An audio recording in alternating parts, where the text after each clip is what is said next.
So let's take a look at Meditation 3. You'll see that the title of this is Of God That He Exists, and as you see from reading it, it contains a proof for the existence of God, of a sort, and you should be in a position to actually read that with a certain amount of finesse and sophistication, because you have gone through numerous similar proofs for the existence of God. I think that Descartes is unique or is new in terms of what we've looked at.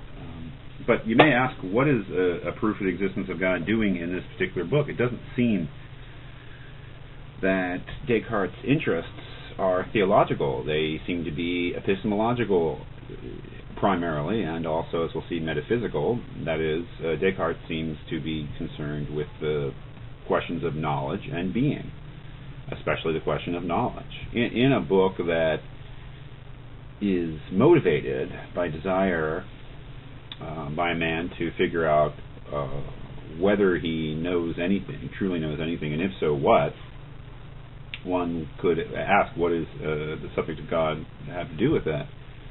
But as we'll see in the larger argument of the metaphysics, it has everything to do with it, really. The existence of God and the existence of a certain conception of God plays a key part in Descartes' argument, and that becomes clear really by the end of Meditation 3, and then more clear later on explicitly. But it's important at the beginning of Meditation 3 to ask ourselves, where is Descartes epistemologically? That is, what does he know and why? Well, he knows that he exists, and that's something that's established in the key section, or Meditation 2. And he refers to himself as a thinking thing, that he knows essentially, he believes, what sort of thing he is. That is a thinking thing. That is essentially, he is a thinking thing. And the reasoning in the second meditation seemed to be that he could imagine himself not having a body. He could imagine himself not being in contact in any way through the senses with anything apart from himself. He could imagine not having any physical presence, but that he could not imagine himself not thinking.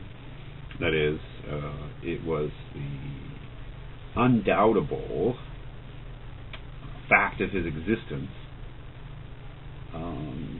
That fact is supported by the impossibility of doubting that he is experiencing something, that he is in some way or another doubting, thinking, perceiving, and that if he were not doing that, he more or less, well, he couldn't imagine himself existing. So he is a res cogitans, the thinking thing. He says that repeatedly. Let's see, on page 115.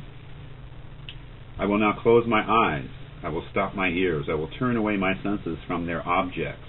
The objects being whatever the senses are perceiving, seemingly perceiving. Right? I will turn away my senses from their objects. I will even efface from my consciousness all the images of corporeal things, or at least, because this can hardly be accomplished, I will consider them as empty and false. The notion that I can doubt right now, according to Descartes, that I am actually perceiving this cup of coffee. That there are two things here, me and my perceptual abilities, and an external object, a cup of coffee. I can doubt that.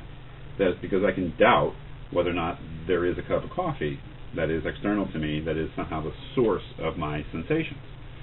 But I cannot doubt that I am having a perceptual or some sort of mental or subjective experience of something, which I would call a cup of coffee. That is undoubtable, indubitable. I will consider them as empty and false. That is, that my seeming to perceive is actually empty and I'm not perceiving anything external to me.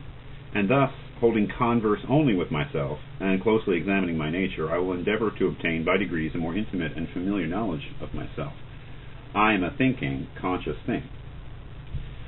That is, a being who doubts, affirms, denies, knows a few objects and is ignorant of many, who loves, hates, wills, refuses, who imagines likewise and perceives.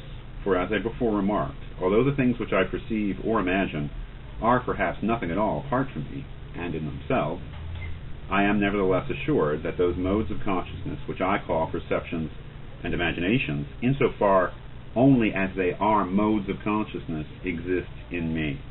And in the little I have said, I think I have summed up all that I really know.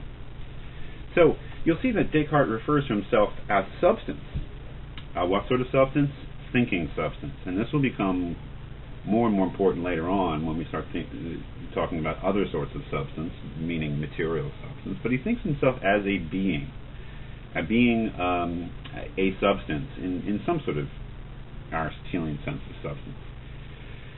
And all the thoughts and all the mental processes that he recognizes in himself, he thinks of as modes of that substance, that is, states of that substance, characteristics of that underlying substance which he is. He is a thinking being, and seeing red or feeling anger could be thought of as modes of that substance, as particular states of that substance.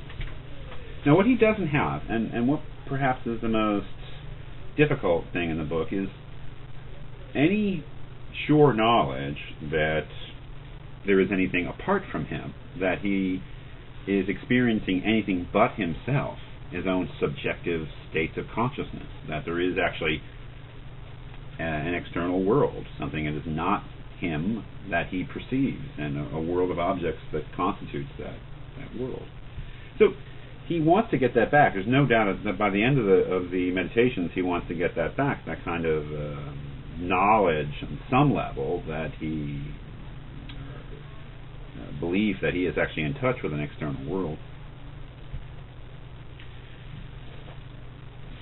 Now, I want to point out something very key here, too. Let's see how much time I have left here.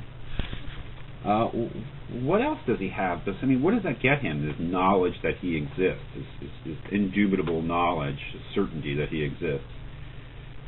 He says at the bottom of page 115, but do I not therefore likewise know what is required to render me certain of a truth?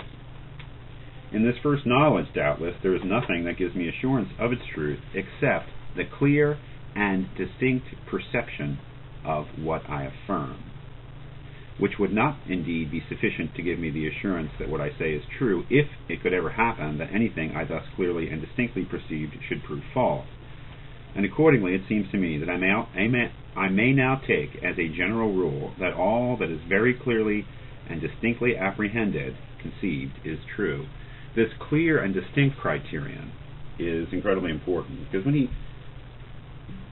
cannot doubt his own existence, and he says, well, what do I perceive when I perceive my own existence? That I perceive clearly and distinctly that I exist.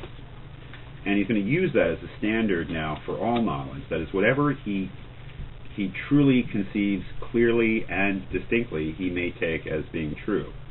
If his perception of something is unclear and indistinct, then it's not true. So that's a very important criterion that he supplies himself with here in the third meditation.